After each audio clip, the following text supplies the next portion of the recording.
Hello, my name's Ian Traill, and I'd like to share something with you that I wrote about 18 years ago in my deep meditation while sitting in China, reflecting upon many things in the Word of God and what Jesus has done for us.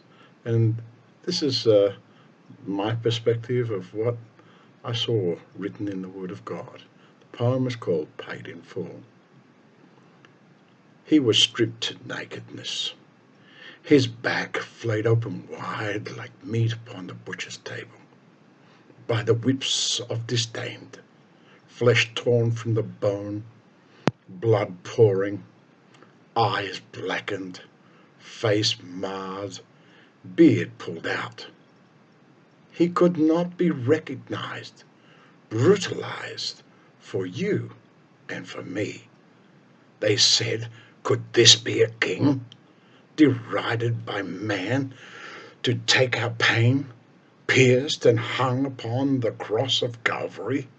The ground was red beneath his cross, his blood pouring out for humanity.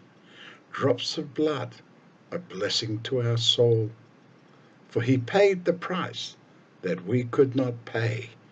Christ the King, signed in blood, paid in full.